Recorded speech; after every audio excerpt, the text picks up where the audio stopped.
এক মজার উদাহরণ শুনেন। হযরত মূসা আলাইহিস সালাতু ওয়াস সালাম, আপনারা তো জানেন আল্লাহ তাআলা মূসার সাথে ডাইরেক্ট কথা বলতেন, কোনো মধ্যস্থতাকারী ছাড়া, সরাসরি লিপ টু লিপ। মূসা বলতেন, আল্লাহ শুনতেন, জবাব দিতেন, ডাইরেক্ট কথাবার্তা। তো মূসা আলাইহিস সালামকে আল্লাহ যখন রিসালাতের দায়িত্ব দিচ্ছেন, নবুয়তির দায়িত্ব দিচ্ছেন, বললেন ইযহাব ইলা ফিরআউনা ইন্নাহু তাগা, যাও ফিরআউনের কাছে যাও, সে সীমা লঙ্ঘন করেছে, তাকে কালেমার দাওয়াত দাও। হযরত মূসা আলাইহিস সালাতু ওয়াস সালাম বলেন, রব্বি ইন্নী আখাফু আন ইয়াতাগা, আমার ভয় হয় ফিরআউন তো বড় জালিম, তার কাছে গেলে সে আমার কথা শোনার আগে মার শুরু করে দিবে, আমার কথা শোনার আগে আমার হাতে পায়ে পেরাক মেরে দিবে। আল্লাহ, আমার ভাই হারুন আফসাহু মিন্নী লিসানান, কথাবার্তা আমার চেয়ে খুব গোছালো, সুন্দর উপস্থাপনা, সাহিত্যপূর্ণ ভাষা। আল্লাহ, আমার ভাইটারে যদি আপনি নবুয়তি দিয়ে দেন, আমরা দুই ভাই মিলেমিশে ফেরাউনের দরবারে যেতে পারি, আমি একজন সহযোগীও পাইলাম, আবার দুইজন একসাথে হয়ে দিনের দাওয়াতও দিলাম। সুবহানাল্লাহ। আল্লাহ বলেন, যাও, তোমার ভাই হারুনও নবী, তাকে ওই রিসালাতের দায়িত্ব দেওয়া হলো। এখন মূসা হারুন দুইজন একসাথে রওনা করছে, ফেরাউনের দরবারে এসে পৌঁছাইছে। ফেরাউনের সামনে দাঁড়িয়ে হযরত মূসা আলাইহিস সালাতু ওয়াস সালাম যখন আল্লাহর একত্ববাদের দাওয়াত দেওয়া শুরু করেছে, ফেরাউন মূসারে জিগায়, মূসা তোমার সাহস কত? এই দরবারে সব আমার সৈন্য, সমস্ত অস্ত্র আমার, সমস্ত ক্ষমতা আমার, তুমি একজন মানুষ আমার সামনে এসে আমার খোদার বিরুদ্ধে কথা বলছো, আমাকে তোমার খোদার ইবাদতের জন্য দাওয়াত দিচ্ছ, আমাকে তোমার দ্বীনের দিকে রাখছো, তোমার এত বড় সাহস কিভাবে হলো? হযরত মূসা আলাইহিস সালাম বলেন, আমার তো একই প্রশ্ন, তোমার এত বড় সাহস কিভাবে হলো? যেই রব তোমারে বানাইছে সেই রবের নাফরমানি কেমনে করো? যেই রব তোমারে খাওয়ায় সেই রবের নাফরমানি কেমনে করো? যেই রব তোমারে বাঁচায় রাখছে সেই রবের নাফরমানি কেমনে করো? তুমি নাফরমান হইয়া যদি তোমার এত বড় সাহস হয়, তো আমি আল্লাহর সঠিক গোলাম হইয়া আমার সাহস কত বেশি হওয়ার কথা। মূসা হারুন ফেরাউন কয়, তাইলে তুই আমার ভয় করস না? আমার তাকশা আযাবি, আমার আযাবকে তুমি ভয় পাও না? জানো না আমি কত কঠিন শাস্তি দিই? হযরত মূসা আলাইহিস সালাম বলেন, ইন্নাল্লাহা শাদীদুল ইকাব। ও মূসা, তুমি কি সাজা দেনেওয়ালা? আমার মালিক, আমার রব তার চেয়ে কোটি গুণ বেশি সাজা দেনেওয়ালা। তোমার কাছে কি ক্ষমতা? ফাইন্নাল ইজ্জাতা লিল্লাহি জামিয়া, তোমার কাছে কি ইজ্জত? আসল ইজ্জত তো আল্লাহর কাছে। ওয়ালিল্লাহি মুলকুস সামাওয়াতি ওয়াল আরদ, তোমার কাছে কি ক্ষমতা? আসল ক্ষমতা তো আমার মালিকের কাছে। ওয়ালিল্লাহি জুনুদুস সামাওয়াতি ওয়াল আরদ, তোমার কাছে কি সৈন্য? আসল সৈন্য তো আল্লাহর কাছে। ওয়ালা ইয়ালামু জুনুদা রাব্বিকা ইল্লাহু, আল্লাহর সৈন্য সংখ্যা কত আল্লাহ ছাড়া তো আর কেউ জানে না। তাহলে সমস্ত ক্ষমতা যে আল্লাহর, আমি তাকে ভয় করি। সমস্ত ইজ্জত যার, আমি তার কাছে ইজ্জত চাই। সমস্ত খাজানা যার, আমি তার কাছে খাজানা চাই। ভয় পাই তাকে, তোমাকে তো ভয় পাওয়ার প্রশ্ন আসে না। সুবহানাল্লাহ। ফেরাউন কয়, তাহলে তুমি দাবি করো তুমি নবী? মূসা কহ, তুমি তো মার্ডার কেসের আসামি, তুমি একটা লোকের মাইরা পালাইয়া গেছো মিশর থেকে 10 বছর আগে, হঠাৎ করে নবী হইলে কেমন? মূসা আলাইহিস সালাম বলেন, আমার আল্লাহ আমাকে নির্বাচিত করে নবুয়তি দিয়েছেন, আর আল্লাহ কাকে নবী বানাবেন ফেরাউনের লগে পরামর্শ তো করতো না। কথা কন না ভাই? ফেরাউন দেয় কথা জিদাই কয়, মূসা টাস টাস জবাব দেয়, কোনোভাবে কাবু করতে পারে না। এখন ফেরাউন কয়, আচ্ছা মূসা, পূর্ববর্তীতে তোমার পূর্বে যত নবী আসছে সবাইকে আল্লাহ কিছু মুজিজা দিছে, অলৌকিক ক্ষমতা দিছে, তো তোমার যে নবী বানায় পাঠাইছে তুমি দাবি করছো, তো তোমার কি মুজিজা দিছে কও? মূসা আলাইহিস সালাম, হ্যাঁ। বগলের নিচ থেকে হাত বের করছে, এমন ফোকাস বের হয়েছে পুরা রাজধানী আলোকিত হয়ে গেছে। সুবহানাল্লাহ কোন না? এবার হাতের লাঠিটা জমিনে রাখছে, এমন বড় একটা সাপ হয়েছে, সাপের নিচের চোয়াল জমিনে, উপরের চোয়াল ও বিল্ডিং এর ছাদে, এত বড় হা করছে। ফেরাউন কয়, আলাম নুরাব্বিকা ফিনা ওয়ালিদা ওয়ালাবিস্তা ফিনা মিন উমরিকা সিনিন। মূসা, তুই আমার ঘরে বড় হইছিস নি? হইছি তো। তোরে খাওয়াইছি নি? খাওয়াইছেন তো। তোরে নিজের ছেলের মতো পালছিনি? পালছি তো। তাহলে সাপটা থামাস না, আমারে খাইয়া লেব তো। মুসা আলাইহিস সালাম হাত দিছে, আবার লাঠি। এবার কাদা ফিরাউন আইন মুসলিম, ফেরাউন মুসলমান হওয়ার কাছাকাছি হয়ে গেছে, কিন্তু লগে একটা বসা আছে শয়তান, নাম হামান। কি নাম? বড় কঠিন শয়তান। এই শয়তান ফেরাউন দেখো, থামো ফেরাউন, তুমি তো সোজা সরল মানুষ, যেটা দেখো এটাই বিশ্বাস করে বইয়া থাকো। এখানে একটা ঘটনা আছে। ফেরাউনকে কি ঘটনা? মুসা গত 10 বছর কইয়াছিল, জিগাও। কত জিগাইলে কি হইব? তুমি কি জানো এটা? আমি সব জানি, আমার কাছে সব তথ্য আছে। সে গত 10 বছর সারা দুনিয়াতে ঘুরে ঘুরে ঘুরে ঘুরে বড় বড় জাদুঘরদের কাছে যা জাদু শিখছে। এই জাদু লইয়া এখন আসছে তোমারে ক্ষমতার থেকে সরাইয়া চেয়ার দখল করতে। ও ভাই, এই দুনিয়ার মধ্যে যারা চেয়ার লোভী, যারা পদ লোভী, যারা ক্ষমতা লোভী, এরা যদি কোনোভাবে একবার এই কথাটা বুঝতে পারে, তাদের মাথায় কথাটা ঢুকাইয়া দেওয়া যায় যে তোমার চেয়ার লই যাইতে আছে, তোমার গদি লই যাইতে আছে, তো এমন কোনো অত্যাচার নাই যা করে না। কারণ এদের কথা হইলো 2-4-10,000 ফালাইয়া দাও, 2-10 গ্রাম তাবাক করে দাও, মানুষ মরে যাক, কিন্তু আমার চেয়ার ঠিক থাকে। ঠিক না? ঠিক কর। যারা চেয়ারের লোভী, যারা ক্ষমতার লোভী, এরা ক্ষমতা চলে যাবে এইটা বরদাস্ত করতে পারে না, আর বাকি সব সহ্য করতে পারে। খালি কুরসি, খালি কি? আরে কন্যা, খালি কি? কুরসি। কুরসি মানে চেয়ার। চেয়ার, মাশাআল্লাহ, এদিকে মানুষ আরবিও তো জানে। কুরসি মানে কি? চেয়ার। পাকিস্তানে বেনজির ভুট্টো এক শাসক আছিল, নাম শুনছেন আপনি? ইলেকশনের আগে ওলামায়ে কেরামদের সাথে জোট হয়েছিল, তার আলেমদের মানে বড় বড় দলের সাথে জোট হয়েছে। তো এই জোটের সমাবেশ চলতেছে। তো বেনজির ভুট্টো এখানে বসা, মহিলা পাশে একজন আলেম বসা। তো বেনজির ভুট্টোর হাতে তসবিহ, এমনি সেকুলার মহিলা, মানে ধর্মনিরপেক্ষ টাইপের, কিন্তু ইলেকশন যখন সামনে আসে ধর্মনিরপেক্ষ করলে তো আর ভোট পাওয়া যাইতো না। তসবিহ টিপলে না ভোট পাওয়া যাবে? কথা কর না, নামাজ পড়লে না ভোট পাওয়া যাবে? যদি কয় না আমি মসজিদেও যাইতাম না, মন্দিরেও যাইতাম না, গির্জাও যাইতাম না, কারণ আমি নিরপেক্ষ, মানুষে কেবল প্রয়োজনে ছাগলের ভোট দিব, তো তারা ভোট দিত। এর লেগা ইলেকশন আইলে নামাজ পড়া শুরু করে, তসবিহ পড়া শুরু করে, তেলাওয়াত শুরু করে, যা যা আছে সব করে। তসবিহ টিপতে আছে কোন কোন কোন কোন কোন কোন করে। পাশে আলেম যিনি, উনি জিগায়, আপনি কি পড়েন? আয়াতুল কুরসি পড়ি। কি পড়ে? বাপরে, আয়াতুল কুরসি পড়তে তো অনেক সময় লাগে, আপনি এত ঘন ঘন কেমনে পড়েন? আল্লাহু লা ইলাহা ইল্লা হুয়াল হাইয়ুল কাইয়্যুম লা তাখুযুহু সিনাতুন ওয়া লা নাওম লাহু মা ফিস সামাওয়াতি ওয়া মা ফিল আরদ মান যাল্লাযী ইয়াশফা'উ ইনদাহু ইল্লা বিইযনিহি ইয়া'লামু মা বাইনা আইদিহিম ওয়া মা খালফাহুম ওয়া লা ইউহীতুনা বিশাইইন মিন ইলমিহি ইল্লা বিমা শাআ ওয়াসি'a কুরসিয়্যুহু সামাওয়াতি ওয়াল আরদ ওয়া লা ইয়াউদুহু হিফযুহুমা ওয়া হুয়াল আলিয়্যুল আযীম। এমনি কি লেগে পড়লাম? কারণ সামনে আইতে আছে। সামনে কি আইতে আছে? রমজান মাস আর তারাবির নামাজ। এই জন্য আমার গতিও আজকে বাইরে গেছে। আচ্ছা, এত ঘন ঘন করে পড়লাম, তাও তো ভাই 30-40 সেকেন্ড লাগবে নাকি? কিন্তু এই মহিলা খালি ঘন ঘন ঘন ঘন ঘন করে। হুজুরকে এত ঘন কেমনে আয়াতুল কুরসি? আরে হুজুর এত কথা জিগেন না, বুঝাই কর না। ব্যাপার হচ্ছে আপনারা তো পুরো আয়াতুল কুরসি পড়েন, আমি হুদা কুরসির জায়গাটা পড়ি। ওয়াসিয়া কুরসি, ওয়াসিয়া কুরসি, ওয়াসিয়া কুরসি, ওয়াসিয়া কুরসি, ওয়াসিয়া কুরসি। আমার তো খালি কুরসি দরকার, এই জন্য আমি খালি কুরসির জায়গাটা জপি। আপনারা তো আল্লাহ দরকার, আখেরাত দরকার, এর লাগে আমরা পুরো আয়াতুল কুরসি পড়েন। আমার তো এর দূর লাগে না, আমার খালি কুরসিটা ঠিক থাকলে হয়েছে। আমি খালি কুরসির জায়গাটা খালি বারবার পড়ি। তো ভাই, কুরসি ওলা করে যদি একবার বুঝাইতে পারেন তোমার কুরসি লয়া জায়গা, তো মাথা গরম, সত্য না মিথ্যা এটা চিন্তাও করে না। এক শ্রেণীর নাস্তিক বুঝাইছে আলেমরা তোমার কুরসি লয়া দেবো, বস মাস শুরু করে দিছে। খোদার কসম, আলেমদেরকে আল্লাহ যে কুরসি দিছে, সেই কুরসি তোমাদের কুরসি থেকে কোটি গুণ বেশি দামি। তোমাকে কুরসি লয়া আলেমরা ঘুরে না, তোমাকে কুরসি যতদিন সালামত ততদিন। আর আলেম যদি 85 বছর বয়স হইয়া বৃদ্ধ হইয়া কাঁপতে থাকে, তখন তার সম্মান আরো বেড়ে যায়। আর তোমার চেয়ার চলে গেলে তোমার লগের লোক সালাম দেয় না। কথা কন না কামে? আমি এক মাহফিলে আজকে 7 বছর যাই চান্দিনা, মানে এক জায়গায় 7 বছর ধরে আওয়াজ করি। গত ইলেকশন গেছে না কিছুদিন আগে, এই ইলেকশনে একজন চেয়ারম্যান হারছে, এর আগে 2 টার্মে বেটা চেয়ারম্যান আছে। তা আমার পাশে একটা চেয়ার দিত, বেচারা সভাপতির আসনে বইত।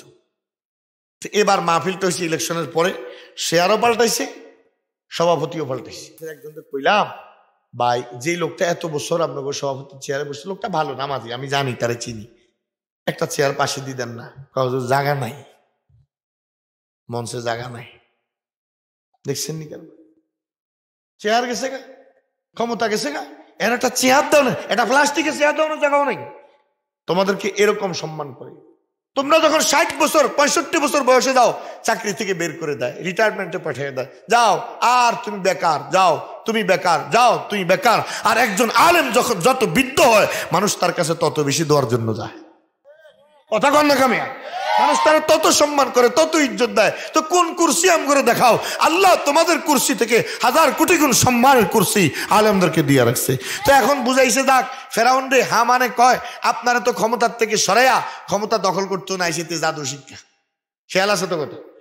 ফেরাউনের মাথা তো পুরা গরম, কথা তো হাসে, মানে 10 বছর থেকে কই আসছিল। মুসা তুমি তো বড় জাদুঘর। মুসা কয় ফেরাউন আমি তোমার ঘরে লালিত পালিত হয়েছি, তুমি জানো আমি জীবনে কোনোদিন মিথ্যা বলি নাই, আমি কোনোদিন মিথ্যা বলি না। তুমি হামানের প্রতারণার শিকার হইও না। এবার পার তোমার বলবো যাইতেছে, সে তোমার অনিষ্ট করার সবচেয়ে বড় কারিগর। ফেরাউনরে খোদা পর্যন্ত বানাইছে হামান। প্রথমে তরমুজ ব্যাপারী আসছিল 2 জনে। এই তরমুজ ব্যাপারী থেকে আইতে আইতে আইতে আইতে কবরস্থানের দারোগা হয়েছে, নগরের কোতোয়াল হয়েছে, তারপরে মিশরের ক্ষমতায় গেছে। এরপরে ফেরাউনরে একদিন কয় হামানে তোমার তো মর্যাদা আরো অনেক উপরে। ফেরাউনকে আর কোনটা বাকি রয়েছে, আমি তখন বাদশা হয়ে গেছি। ও হুদা বাদশা হইলে হইবনি, খোদাও তো লাগবে। এবার ফেরাউনরে খোদাও বানাইছে হামান। ও ভাই, খোদা বানাইয়া ফেরাউনরে কি কামিয়াব করছে না গজব করছে? ফানির নিচে ডুবে মরার কারণ হইল হামান। কথা কন না? ফেরাউনের সবকিছু হারাইয়া পানির নিচে অস্তিত্ব বিলীন হয়ে যাওয়ার পিছনে কারণ হইল কুবুদ্ধি, শয়তান বন্ধু আর কুপরামর্শদাতা। যদি আপনার পরামর্শদাতা কুবুদ্ধিওয়ালা হয়, যদি আপনি খারাপ বন্ধুর সাথে চলেন, আপনাকে জাহান্নামে নিয়ে পৌঁছান ছাড়া ছাড়তো না, আপনাকে ধ্বংস করা ছাড়া ছাড়বে না। সে আপনাকে কোনোদিন সত্যটা দেখাবে না, ভালোটা দেখাবে না। যেমনি সুবিধা হয় খালি এমনি কথা কইব, যেমনি কইলে স্বার্থ হাসিল হয় খালি এমনি কইব। ঠিক না ভাই? ঠিক। একখানে এক বাদশা বেলে চাপা মারার অভ্যাস। কি মারার? খুব চাপা মারে, সব সময় চাপা মারে। তো রাজা বাদশারা চাপা মারলেও সারে, কারণ সামনে যা আছে সব তো দালাল। জি জি জি জি, হাসা হইল জি, মিশা হইল জি। এখন বাদশায় মাঝে মাঝে চাপা মারতে যায়, একটু উল্টাপাল্টা হয়ে যায়, শরম পায়। তো একদিন পরামর্শ করলে উজির লোক কি করা, দেখো মহারাজ পুরা রাজ্যে একটা লোক খোঁজ করে বের করেন, যেই লোকটা আপনি যেমন সাফায় মারেন এটার একটা ব্যাখ্যা দাঁড় করেন, যাতে আপনি শরম না পান। কথালে খুঁজে বার করে উঠল। একটা লোকের পাওয়া গেছে, খুবই চালাক বিচক্ষণ। তারা দৈরাই না মোটা অঙ্কের বেতন দিয়া বাদশাহ রাজ দরবারে নিয়োগ দিছে, একেবারে লগে বসাই রাখে, যে আমি কোনো সময় কথাবার্তা বলতে যদি উল্টাপাল্টা হয় কি একটা ভালো ব্যাখ্যা দাঁড় করাবি, যাতে আমি বেজ্জতি না হই। কেউ পাশে বইয়া থাকে সব সময়। একদিন বাদশাহ সাফা মারতেছি, আমি গতকাল হরিণ শিকার করতে যখন গেছিলাম, হরিণে তীর মারছি, তীরটা হরিণের সামনের পায়ে লেগে তারপরে মাথাত লাগছে। কথাটা বুঝছেননি ভাই? পাও কই? নিচে। কথা কর না, মাথা কই? আরো হরিণ না, হরিণের মাথা তো আরো উঁচা। কই পাও, কই মাথা? রাজ দরবারের সবাই হো হো করে মহারাজ সাফা মারারও তো একটা লিমিট থাকে। হাও কথা কোনটা? পায়ের মধ্যে তীর লাগলে আমার মাথার লাগে কেমনে? বাদশাহ কইয়া তো আলাইছে, অন্দাজে বিরাট অসুবিধা। দালালটার দিকে খালি বারবার বড় বড় চোখ করেছে, কিরে বেতন দিকির লেগে তোর কথা কস না কা? তে দাঁড়াইছে, থামেন মিয়া। মহারাজের কথা না বুঝে হাসেন খালি। আমাদের মহারাজ কি বলতে চাইছে বুঝেন, ভালো করে বুঝেন। মহারাজের তীরের নিশানা এত অব্যর্থ। মহারাজ যখন তীর মারতেছিল তখন হরিণটা সামনের পাও দিয়া মাথা চুলকাইতেছিল। সামনের পাও দিয়া কি মাথা চুলকাইতেছিল। এই অবস্থায় তীরটা গেছে যাইয়া পায়ের মধ্যে লাগা, তারপর মাথার ভিতরে ঢুকছে। বাচ্চাকে হ্যাঁ হ্যাঁ এটাই ঘটনা। আসলে সঠিক ব্যাখ্যা না দালালি? সবাই কন না। আসলে কি সঠিক ব্যাখ্যা না নিমুখ হালাল করে? ওই যে বেতনটা নিচে এটা হালাল করে, ওই যে সুবিধা না এটা হালাল করে। এই জন্য কিয়ামত পর্যন্ত এরকম কিছু দালাল নেতাদের পিছে পিছে ঘুরে সব সময় এই নেতারে খুশি করার লেগা যেই কথাটা কোন লাগবো এটাই কয়, সত্যটা কয় না। এখন ফেরাউনে কয়, এখন কি করা তাইলে? যেহেতু মুসা একটা বেলকিবাজি দেখাইছে, পুরা রাজ্যে কথাটা ছড়ায় গেছে, এখন এটার থেকে বাঁচার উপায় কি? আমার একবারে সহজ, সমস্ত অঞ্চলে আমরা চিঠি পাঠান, সমস্ত জাদুঘর আইসা জমা হোক আর মুসার লগে লাগুক। এক মুহূর্তের ভিতরে মুসার কারামতি বাগিয়ে দেবো গা, মুসা পরাজিত হয়ে যাবে, আপনি বিজয়ী হয়ে যাবেন, আপনার খোদাগিরি আর মজবুত হয়ে সাবেত হইব। ফেরাউনকে এই মুহূর্তে নোটিশ পাঠায় দাও। পাঠাইছে, 7,000 জাদুঘর আইছে। ওরে ভাই কথা কর না, কত হাজার? 7,000-এর লগে আবার একটা একটা করে খাদে মতো আছে না? নাই? তোবলা, টাবলি, কোরা, লাঠি, রশি সব মিলে একটা কেয়ামত। মরুভূমির ভিতরে এদেরকে থাকার জায়গা দিছে ফেরাউন। 1,000 জাদুঘর, যত জাদুবিদ্যা আছে সব সাথে নিয়ে আসছে। মুসা আলাইহিস সালাম দেখে অবস্থা ভয়াবহ। একা মুসা, হারুন একা, আর আরেকদিকে সমস্ত জাদুঘর। মুসা আলাইহিস সালাম খুব পেরেশান। ফেরাউন মুসাকে ডেকে বলে, মুসা এখনো সোজা হওয়ার সময় আছে, এখনো ঘোষণা করে দাও তুমি যে জাদুঘর, তুমি যে নবী না, তাহলে আমি তোমার ছেড়ে দিব, মারতাম না। মুসা আলাইহিস সালামকে ফেরাউন এখনো সময় আছে, সতর্ক হ, সীমালঙ্ঘন করিস না, তুই তো আমারে কইছস আমারে মারতি না, আমারে ছেড়ে দিবি, আমিও তোর সাথে ওয়াদা করি, এখনো তওবা কর, আল্লাহ তোরে জাহান্নামে দিত না, ছেড়ে দিব। কিন্তু এর থেকে যদি সামনে বাড়সতে ফেরাউন, আর বাঁচার রাস্তা খুঁজে পাবি না। তোর ঘরে খাইছি বিদায় তোরে কই, তুই আমারে লালন পালন করছিস বিদায় তোরে বলি, জাহান্নামের কাম করিস না, গজবের কাম করিস না, ভালো হয়ে দা। হ্যাঁ মানে কয়, দেখছিনি কেমন সাহস তার, বাদশার লোকে কথা কয় কেমনে, দেখছি উস্কে দেয়। ফেরাউনকে ঠিক আছে, ময়দানে দেখা হবে। 3 দিন এভাবে জাদুঘররা ওই জায়গায় অপেক্ষা করছে। 4র্থ দিন জাদু প্রতিযোগিতা হবে। এই জাদুঘরদের মধ্যে সবচেয়ে বড় জাদুঘর যে ছিল, সে বড় পণ্ডিত ব্যক্তি ছিল, জ্ঞানী মানুষ ছিল। সে বসে বসে একদিন চিন্তা করতেছে, রে মুসা যদি সত্যই নবী হয়ে থাকে, তাহলে তার সাথে যদি আমি মোকাবেলায় যাই তো আমি তো গজব হয়ে যাব। আর যদি মুসা বুয়া হইয়া থাকে তাহলে তো তারা পরাজিত করা কোনো ব্যাপার না। এখন আমাকে তো আগে যাচাই করতে হবে, মুসা কি সঠিক না বেঠিক, মুসা কি আসল না নকল। কেমনে এটা যাচাই করুন?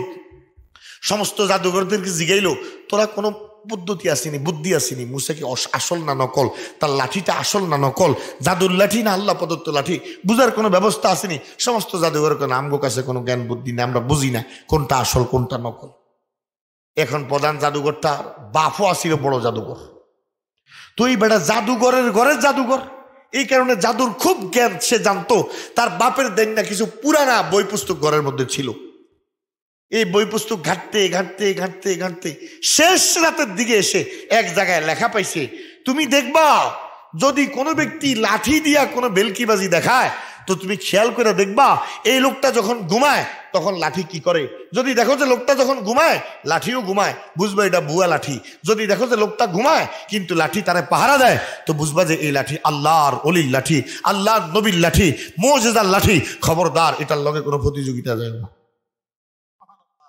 এখন জাদুঘরতে একটা তথ্য পাইলো, দৌড় শুরু করছে গভীর রাত্রে, মুসা আলাইহিস সালাম যেখানে আছে ওখানে যে পর্দা ফাঁক করে তাকে দেখি হযরত মুসা আলাইহিস সালাম সিজদায় পড়ে মালিকের কাছে কাঁদতেছে।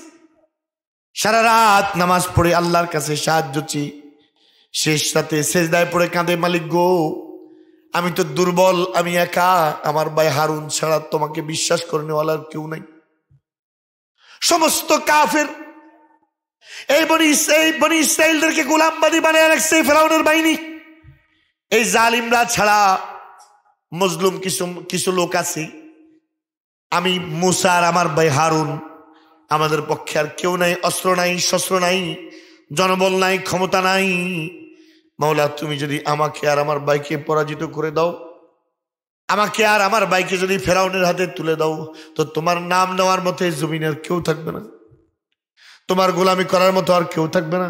আল্লাহ অস্ত্র নাই, শস্ত্র নাই, সৈন্য নাই, কিন্তু সমস্ত ক্ষমতার মালিক তো তুমি, তুমি সাহায্য করো আল্লাহ।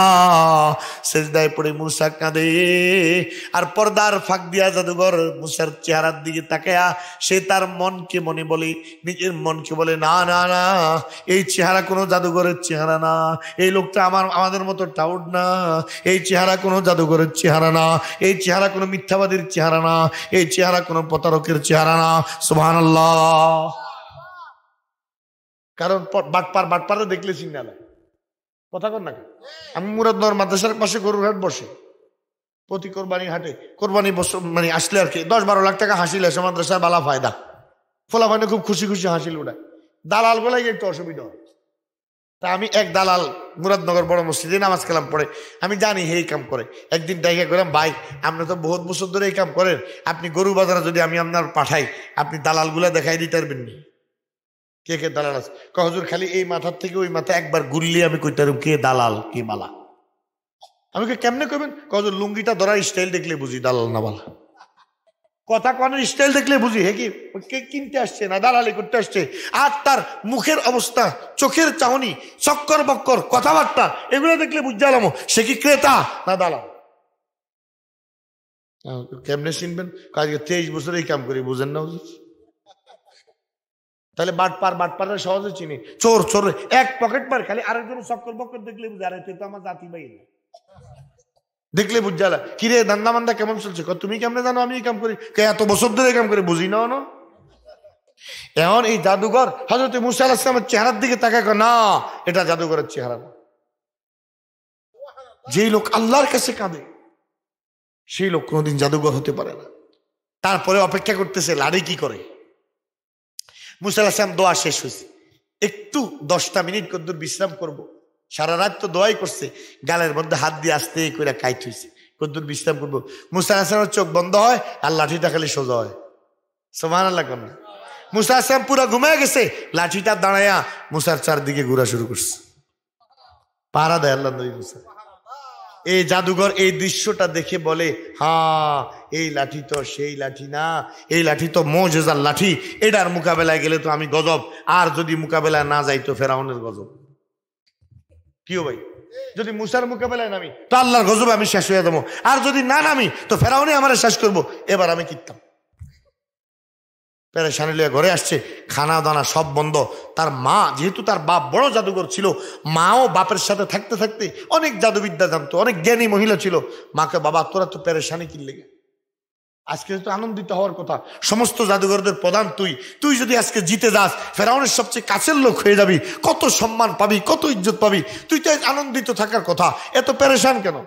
মা এই ঘটনা, মুসা তো কোনো জাদুঘর না, তিনি তো আল্লাহর পয়গম্বর।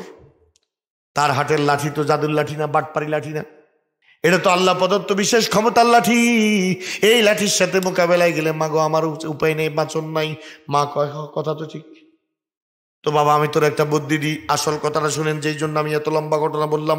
ওই মহিলা সন্তানরে বলে, বাবা আমি তোর একটা বুদ্ধি দিই, তুই মুসার টুপির মতো একটা টুপি বানা, মুসার জামার মতো একটা জামা বানা, মুসার পায়জামার মতো একটা পায়জামা বানা, মুসার লাঠিটা যে স্টাইলের এই ধরনের একটা লাঠি বানা, ওই লাঠিটা হাতে লইয়া মুসার পাগড়ি আর মুসার টুপির মতো টুপি আর পাগড়ি লাগায়া, মুসার জামার মতো জামা লাগাইয়া ময়দানে যা।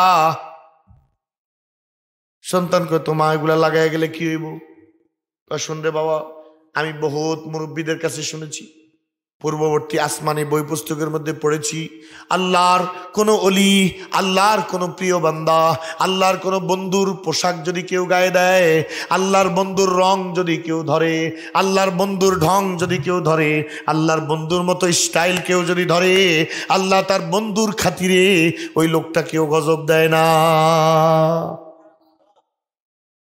মুসা যেহেতু আল্লাহর বন্ধু, তুই যদি মুসার পোশাকের মতো পোশাক গায়ে দেস, মুসার পোশাকের খাতিরে আল্লাহ তোর উপর গজব দিত না।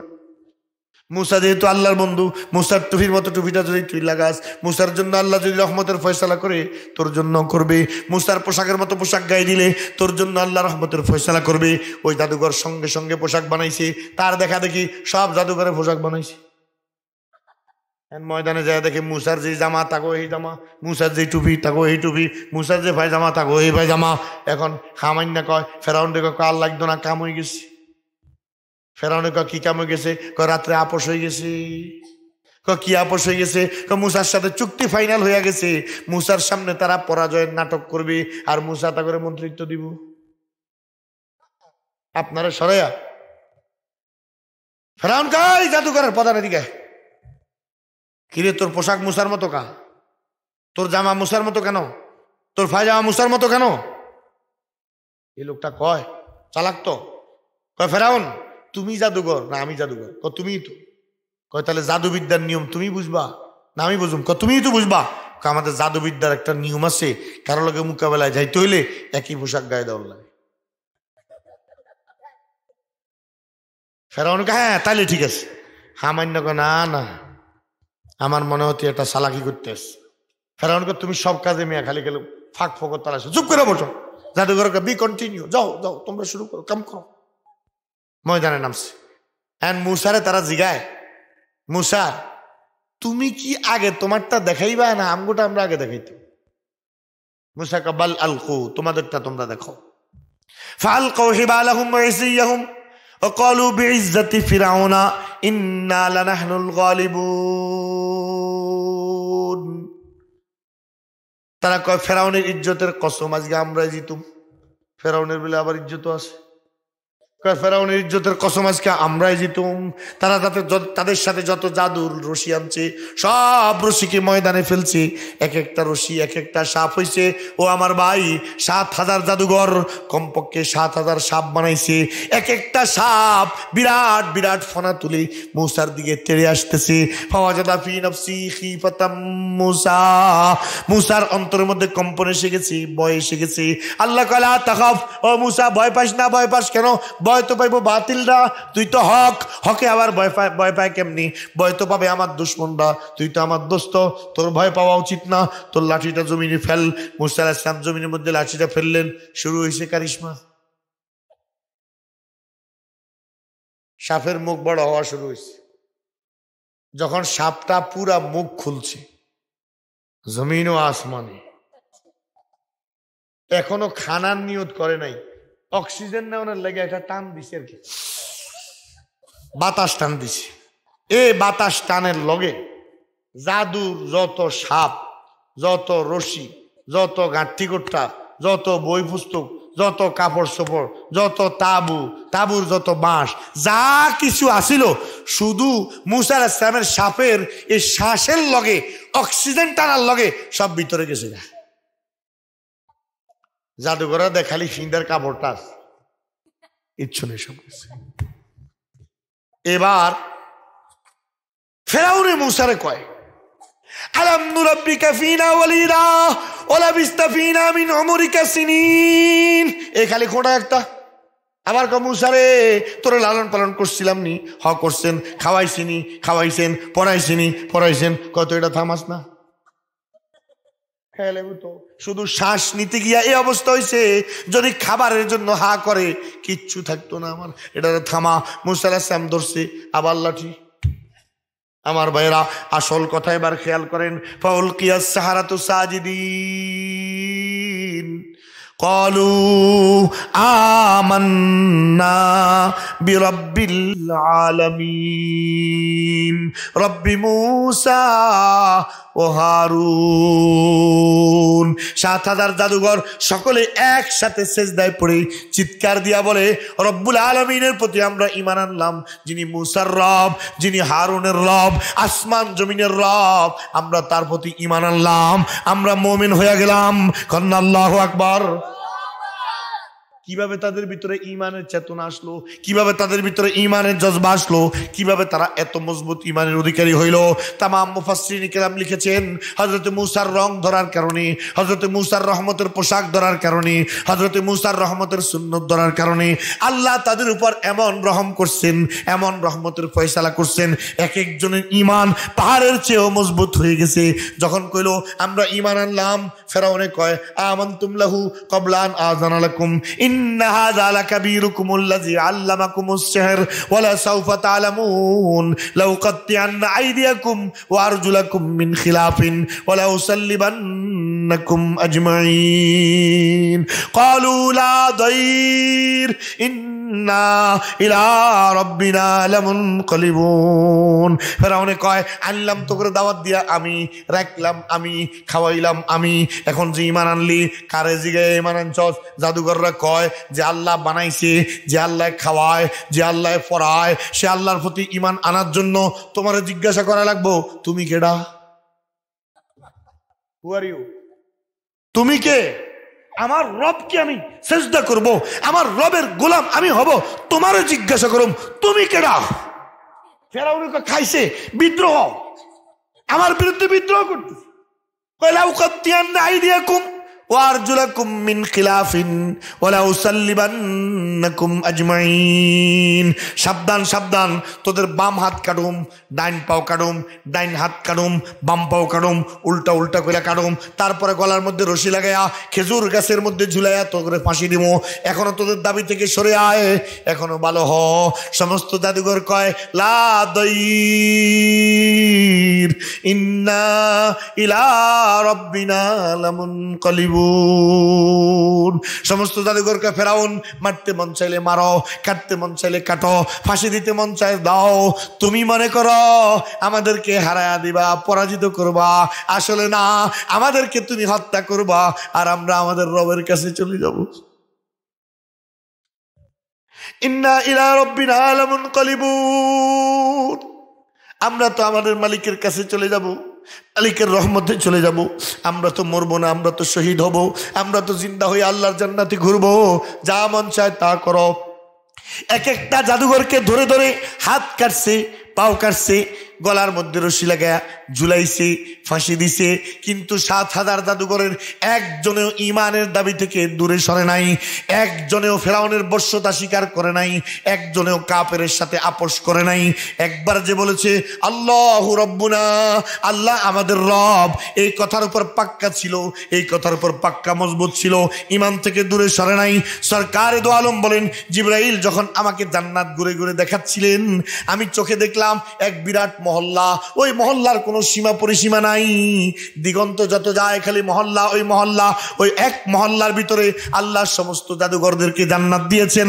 এক একজনের জান্নাতের নিয়ামতের কোনো হিসাব আমি করে কুলাইতে পারলাম না। জিবরাইলকে বললাম, জিবরাইল এত বড় মহল্লা, এত বড় জান্নাত, এত আলিশান ঘরগুলো আল্লাহ কাদের জন্য বানাইছে? জিবরাইল বলেন, ইয়া রাসূলুল্লাহ, ওই জাদুঘররা যারা ঈমানের উপরে মজবুত ছিল, রব্বুল আলামিন নিজের পছন্দ অনুযায়ী তাদের জন্য জান্নাতের মহল্লা বানিয়ে দিয়েছে। ইন্নাল্লাযীনা ক্বালু রাব্বুনাল্লাহু সুম্মা ইসতাকামু তাতানাজ্জালু আলাইহিমুল মালাইকাতু আল্লা তাখাফু ওয়া লা তাহজানু ওয়া আবশিরু বিল জান্নাতিল্লাতী কুনতুম তুআদুন। এবার আপনি আন্দাজ করেন, এবার আপনি অনুভব করেন, রহমতের নবী ছিল মূসা। ওই রহমতের নবীর পোশাকটা ধরার কারণে এই জাদুঘরদের জন্য আল্লাহর রহমতের ফয়সালা হয়ে গেছে, তাদের ঈমানের ফয়সালা হয়ে গেছে, তাদের জান্নাতের ফয়সালা হয়ে গেছে। মূসা থেকেও বড় রহমতের নবী আমার নবী, মূসা থেকেও বড় পয়গম্বর আমার পয়গম্বর, মূসা থেকেও বড় শানওয়ালা আমার নবী। এই নবীর আদর্শ যদি আমরা ধরি, আমাদের জন্য রহমতের ফয়সালা হইবনি? ও ভাই, আল্লাহর রাস্তে কন্যা হইবনি?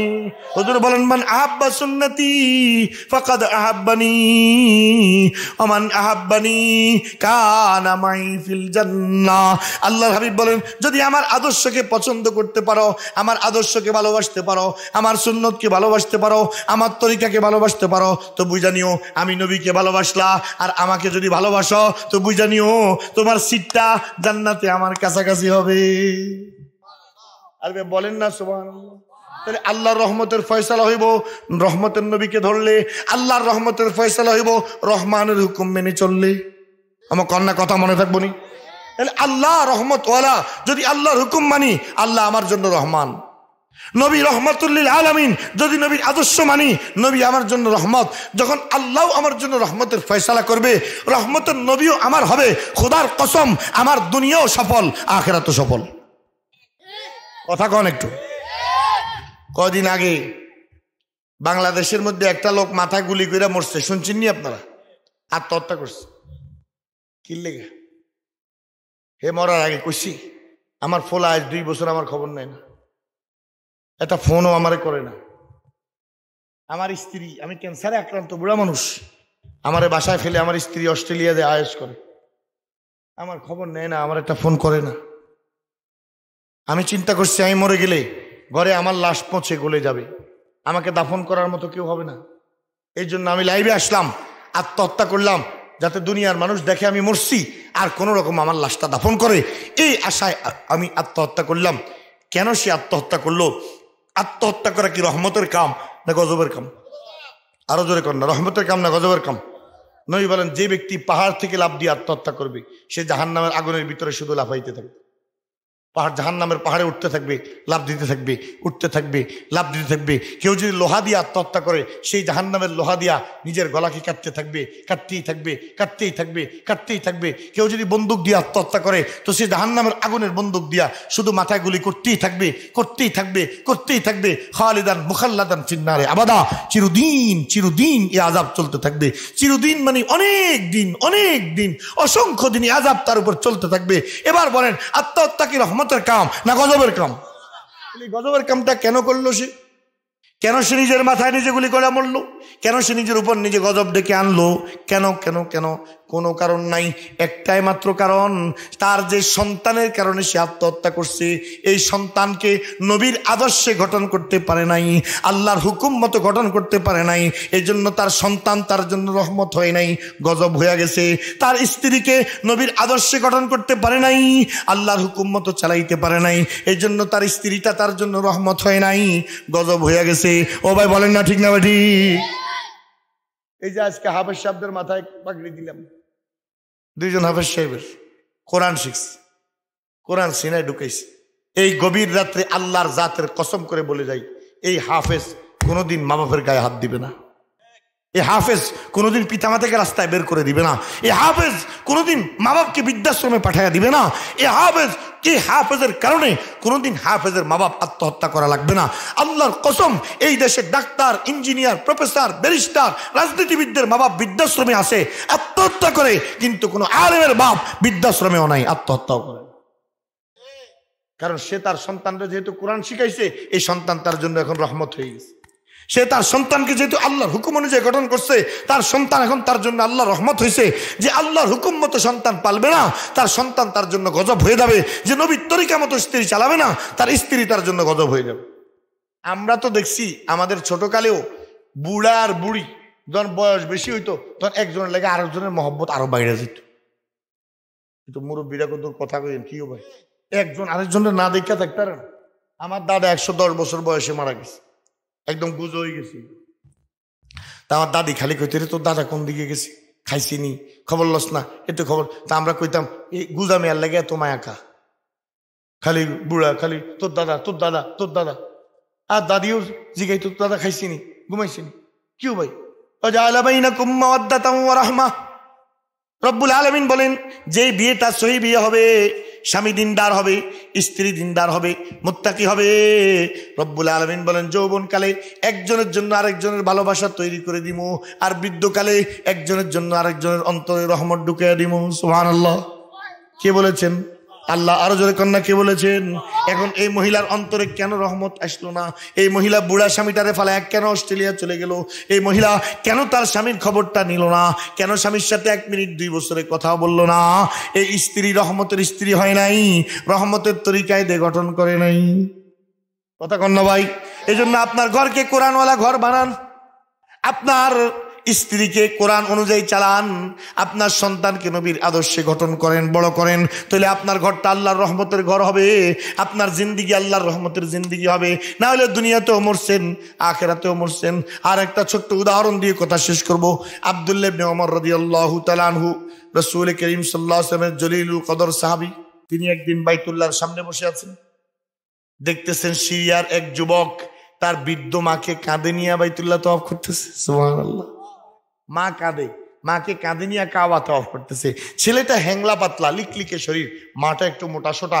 বাচ্চাটা মাকে নিয়ে হাঁটতে পারতেছে না, খালি কাঁধ বাঁকা হয়ে আসে, পাও বাঁকা হয়ে আসে, পড়ে যেতে চায়। আব্দুল্লাহ ইবনে ওমর বলেন আমি উঠে আসলাম, এসে যুবকটাকে বললাম বাবা তোমার কাঁধে কে? আমার মা। কত তোমার মাকে নিয়ে যে তুমি চলতেছ, তোমার কষ্ট হয় না? পড়ে যাবে না? এমন করতেছো কেন? ওই ছেলেটা কয় আনা ফারাসুহাল মুজাল্লাল, আনা হিমারুহাল মুজাল্লাল। ও ভাই, দুনিয়ার মানুষ ঘোড়াকে ঘাস খাওয়ায় কেন? ঘোড়াকে খাবার খাওয়ায় কেন? যাতে ঘোড়ার পিঠে চড়তে পারে। কথা বলেন। গাধাকে খানা খাওয়ায় কেন? যাতে গাধার পিঠে সাওয়ার হতে পারে। গাদার পিঠে মাল উঠাতে পারে, গাদার পিঠে নিচে উঠতে পারে। ওই ছেলে বলে আনা ফারাসুহাল মুজাল্লাল, আনা হেমারুহাল মুজাল্লাল। আমার মা তো আমার দুধ খাওয়াইছে, আমার মা তো আমাকে কোলে নিছেন, আমার মা তো আমার প্রসব করছে, আমার মা তো আমার 10 মাস পেটে রাখছে, আমার মা তার জীবন কোরবান করে আমাকে বড় করছে। যেদিন আমার মা চলতে পারবে না সেদিন যাতে আমি এই গাদা, আমি ঘোড়ার পিঠের উপরে সওয়ার হইতে পারি। আমি তো আমার মায়ের গাদা, আমি তো আমার মায়ের ঘোড়া, আমি তো আমার মায়ের পালিত গাদা, আমি তো আমার মায়ের পালিত ঘোড়া, আমি তো আমার মাকে কাঁধে নিতে হবে। আমার মা তো আমাকে পালছেই এই উদ্দেশ্যে। কোরআন তার ভিতরে আসার কারণে চিন্তাধারা কত পরিবর্তন হয়েছে। আল্লাহকে চিনার কারণে, আল্লাহর কালাম বোঝার কারণে মায়ের প্রতি শ্রদ্ধা তার কত বেশি হয়েছে। কিন্তু আজকে সন্তান মায়ের সাথে কেন খারাপ আচরণ করে, সন্তান বাপের সাথে কেন অসদাচরণ করে, সন্তান মানুষের সামনে কেন অসদাচরণ করে, সমাজের বিরুদ্ধে কেন ষড়যন্ত্র করে, রাষ্ট্রের বিরুদ্ধে কেন ষড়যন্ত্র করে, চুরি কেন করে, সুদ কেন খায়, 2 নম্বরে কেন করে, রাষ্ট্রের মাল বিদেশে কেন প্রচার করে, দেশের ভিতরে দুর্নীতি কেন করে, আল্লাহর গজবের কাম কেন করে, বিদেশ থেকে বেশ্যা দাওয়াত দিয়া বাংলাদেশে কেন আনে, আল্লাহর গজবের কাম কেন করে? আর কোনো কারণ নাই, একটাই কারণ, এই সন্তানগুলোকে গজবের আদর্শে বড় করা হয়েছে, রহমতের নবীর আদর্শে বড় করা হয় নাই। এদেরকে গজব শিখানো হয়েছে, রহমতের নবীর আদর্শ শিখানো হয় নাই। এদেরকে গজবের পোশাক গায়ে দেওয়া হয়েছে, গায়ে দেওয়ানো হয়েছে, রহমতের নবীর পোশাক গায়ে দেওয়ানো হয় নাই। ও ভাই বলেন ঠিক না ভাই? যদি এই দেশটাকে আবার গঠন করতে হয়, যদি প্রত্যেক ঘরে আবার শান্তি চান, যদি সমাজ আবার শান্তির সমাজ বানাতে চান, খোদার কসম রহমানের হুকুম অনুযায়ী জীবন চালাতে হবে, আর রহমতের নবীর আদর্শ অনুযায়ী জীবন পরিচালনা করতে হবে। বলেন ঠিক না বেটি? এই কথা শেষ। আয়াত যেটা পড়েছি শুধু তরজমাটা শুনেন। আল্লাহ বলেন ইন্নাল্লাযীনা ক্বালু রাব্বুনাল্লাহু সুম্মা ইসতাকামু তাতানাজ্জালু আলাইহিমুল মালাইকাতু আল্লাহ তাখাফু ওয়ালা তাহজানু। রব্বুল আলামিন বলেন, যারা বলবে আমি আল্লাহ তার রব, আমার নবী তার নবী, আমি আল্লাহ তার রব, ঈমান এনেছি, তারপরে এই কথাটার উপরে মজবুত থাকবে, ঈমানটা বিক্রি করবে না। 200 টাকা 300 টাকা 500 টাকা পকেটে আসলে ঈমান বেচে আলায়। কথা কর না কা? জানে জিনাখোর, জানে সুদখোর, 500 টাকার একটা নোট দিছে আর কয় ফুলের চেয়েও পবিত্র। জানে চোর, 100 টাকার একটা নোট দিছে, তো ওনার মতো বালা লোক আর নাই। এই হলো ইমানের অবস্থা। ইমান টাকার বিনিময়ে বিক্রি হয়, ইমান ক্ষমতার বিনিময়ে বিক্রি হয়, ইমান সুবিধার জন্য বিক্রি হয়। আল্লাহকে এমন না যে সুখে দুঃখে সর্বাবস্থা আমাকে রব হিসাবে মানে, আমার নবীর আদর্শ অনুযায়ী চলে। আল্লাহ তাতানাজ্জালু আলাইহিমুল মালাইকাতু, সে মৃত্যুবরণ করার আগে আমার রহমতের ফেরেশতা আমি তার কাছে পাঠাই, তাকে আমার জান্নাত দেখাতে দেখাতে আনন্দে আনন্দে তাকে আমার জান্নাতে নিয়ে আসি। আল মুসলিমু মান সালিমাল মুসলিমুনা মিন লিসানিহি ওয়া ইয়াদিহি। প্রকৃত মুসলমান কে? অতক্ষণ তো অনেক বয়ান শুনেছেন, অনেক কথাই আমরা শুনছি। এখন মুসলমান কে? আমরা তো সবাই মুসলমান। আমরা মুসলমান না? মুসলমান না? আওয়াজ দেন না, মুসলমান না? আমরা সবাই মুসলমান। রসুল বলে প্রকৃত মুসলমান সেই ব্যক্তি যে ব্যক্তির হাত থেকে, তার জবান থেকে, জবান ও হাত থেকে অন্য মুসলমান নিরাপদ। অর্থাৎ জবান দিয়ে অন্য মুসলিম ভাইকে সে গালি দেয় না, কষ্ট দেয় না, তারপরে ধোঁকা দেয় না। হাত দিয়েও কি অন্য মুসলমানকে কষ্ট দেয় না, হাত দিয়েও অন্য মুসলমানকে দুঃখ দেয় না, মাইর দেয় না। সব কিছু মিলে প্রকৃত মুসলমান হচ্ছে ওই ব্যক্তি যে ব্যক্তির হাত ও জবান থেকে অন্য মুসলমান নিরাপদ। এখন একটু চিন্তা করে দেখেন যে আমার জবান থেকে আমার মুসলিম ভাই নিরাপদ কিনা, আমার হাত থেকে আমার মুসলিম ভাই নিরাপদ কিনা। অনুরোধ থাকবে, প্রকৃত মুসলমান হতে হলে নিজের জবানকে সেভ করতে হবে, জবানকে কন্ট্রোল করতে হবে, এই হাতটাকে কন্ট্রোল করতে হবে। এই আঙ্গুল দেখিয়ে কোনো মুসলমানকে কষ্ট দেওয়া যাবে না, দিলে আপনি প্রকৃত মুসলমান না। তাহলে প্রকৃত মুসলমান সেই ব্যক্তি যার হাত ও জবান থেকে অন্য মুসলমান নিরাপদ। আল্লাহ তাআলা আমাদেরকে প্রকৃত মুসলমান হয়ে জীবন যাপন করার তৌফিক দেন, আমরা বলি আমিন। আমরা এখন দোয়া করব। আমরা ইস্তেগফার করি, আস্তাগফিরুল্লাহ আস্তাগফিরুল্লাহ ইন্নাল্লাহা গফুরুর রহিম, আস্তাগফিরুল্লাহ ইন্নাল্লাহা গফুরুর রহিম। আস্তাগফিরুল্লাহ ইন্নাল্লাহা গফুরুর রহিম। আস্তাগফিরুল্লাহ ওয়া আতুবু ইলাইহি। আস্তাগফিরুল্লাহ ওয়া আতুবু ইলাইহি। কেউ তো পড়তেছেন না, মনে হয় যেন ঘুমাই গেছেন। দোয়া তো ঘুমাইবেন, দোয়া তো ঘুমাইবেন। আস্তাগফিরুল্লাহ বলেন, আস্তাগফিরুল্লাহ ওয়া আতুবু ইলাইহি। আস্তাগফিরুল্লাহ আল্লাযী লা ইলাহা ইল্লা হুয়াল হাইয়ুল কাইয়্যুম ওয়া আতুবু ইলাইহি। আস্তাগফিরুল্লাহ আল্লাযী লা ইলাহা ইল্লা হুয়াল হাইয়ুল কাইয়্যুম ওয়া আতুবু ইলাইহি। আল্লাহুম্মা সাল্লি ওয়া সাল্লিম ওয়া বারিক আলাইহি। এখন দোয়া হবে। আমরা যারা এখানে আছি আর আমাদের আব্বা মা যারা নাই, আমাদের পূর্বপুরুষ যারা নাই, তারা কোথায় আছে? পরকালে কবরে আছে। এখন তাদের উপায়টা কি? তারা কেমন আছে, কিভাবে আছে একটু ভেবে দেখেন। তারাও কিন্তু আমাদের ঘরেই ছিল। যে ঘরের মালিক আমার আব্বা ছিল, আমার আম্মা ছিল, আজকে আমরা ওই ঘরেই বসবাস করছি। আর আমাদের আপনজন এই পুকুর পাড়ে আছে। একটু খেয়াল করেন তো তারা কেমন আছে, কেমন যে জীবন তাদের চলতেছে, আখিরাতের জীবন যে কেমন তাদের যাচ্ছে। এই জন্য আমরা সর্বশেষ দোয়ার আগে প্রত্যেকের আব্বা আম্মার কবর জিয়ারতের উদ্দেশ্যে সূরা ফাতিহা পড়ব। বিসমিল্লাহির রহমানির রহিম।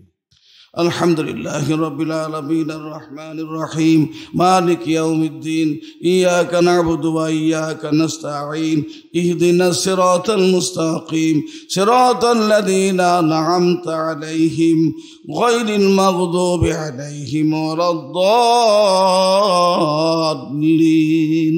اللهم صل على محمد النبي الأمي وعلى آله وسلم تسليما. اللهم صل وسلم وبارك عليه. اللهم أنت السلام اللهم أنت السلام ومنك السلام تباركت يا ذا الجلال والإكرام. ربنا ظلمنا أنفسنا وإن لم تغفر لنا وترحمنا لنكونن من الخاسرين. ربنا لا تزغ قلوبنا بعد إذ هديتنا وهب لنا من لدنك رحمة إنك أنت الوهاب.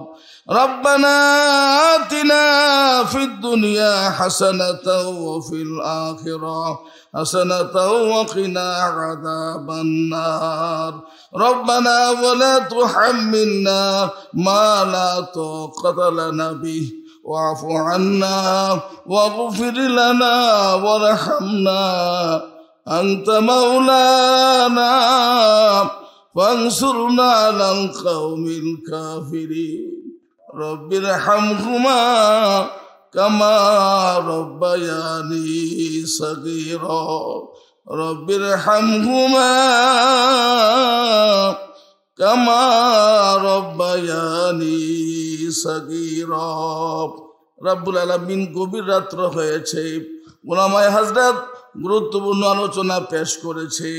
সর্বশেষ আমরা তোমার গোলাপ, তোমার সেই দরবারে দুখানা ফরিয়াদের হাত তুলেছি। আল্লাহ রাব্বুল আলামিন, জীবনে যত গুনাহ করেছি সব গুনার জন্য তোমার কাছে তাওবা করি।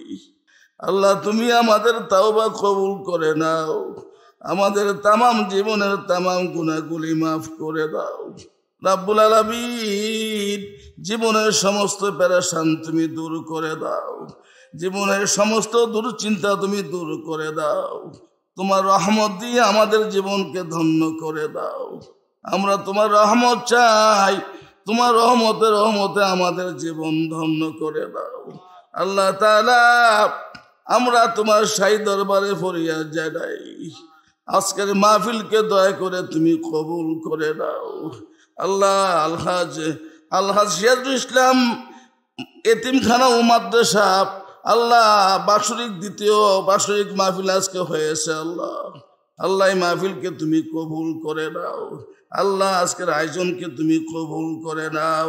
ইয়া আল্লাহ, সব যা মঞ্জুর করেছ নবী পাকের রওজা মুবারকে সোনার মদিনায় পৌঁছায় দাও। তামাম দুনিয়ার তামাম মুমিন মুমিনাতের রুহের পরে সব পৌঁছায়া দাও। আমাদের দেশবাসী, এলাকাবাসী, আমাদের গ্রামবাসী, আপন বংশের মানুষ, আপন মানুষ যারা কবরে, সবার কবরে সব পৌঁছায়া দাও। আল্লাহ আমাদের আব্বা আম্মার কবরে সব পৌঁছায়া দাও। আমাদের আব্বা আম্মারে তুমি মাফ করে দাও। ইয়া আল্লাহ, বিশেষ করে এই মাদ্রাসার যিনি বানিয়েছিলেন, যিনি মাদ্রাসা প্রতিষ্ঠা করে গিয়েছেন, আল্লাহ তিনি ইতিপূর্বে আমাদের বড় ভাই জনাব আলহাজ সিরাজুল সাহেব দুনিয়া থেকে বিদায় নিয়েছে। আল্লাহ ভাই সাহেবের কবরে সব পৌঁছায় দাও। আল্লাহ ভাই সাহেবকে তুমি মাফ করে দাও, ওনার কবরটা জান্নাতের টুকরা বানায়া দাও। এ আল্লাহ, এই মাদ্রাসা আছে, যিনি মাদ্রাসা তৈরি করলেন তিনি আজকে নাই। ও আল্লাহ, যা সব হয়েছে সব সবের একটা অংশ ভাই সাহেবের কবরে পৌঁছায়া দাও, কবরটাকে জান্নাতের টুকরা বানায়া দাও। ইয়া আল্লাহ, আমাদের পৈরাঙ্কুল গ্রামে কত মানুষ, কত মুরব্বী ছিল আল্লাহ, যারা কবরে চলে গেছে, সবারে তুমি মাফ করে দাও আল্লাহ। সবার কবরগুলি জান্নাতের টুকরা বানায়া দাও আল্লাহ। বিশেষ করে আমাদের বংশের মানুষ এই পুকুরের এই পুকুরের চারপাশে শুয়ে আছো আল্লাহ, সবার কবরে সব পৌঁছায়া দাও, কবরগুলিকে জান্নাতের বাগান বানায়া দাও।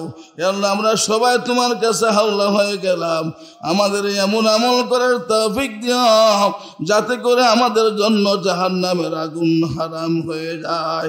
আল্লাহ, আমাদের দেশের উপর তুমি রহমত নাজিল করো, উলামায়ে কেরামের উপর রহমত নাজিল করো, মাদ্রাসা মসজিদ আল্লাহ সব কিছুর উপর তোমার কাছে রহমত নাজিল করো, মুসলমানদেরকে হেফাজত করো আল্লাহ।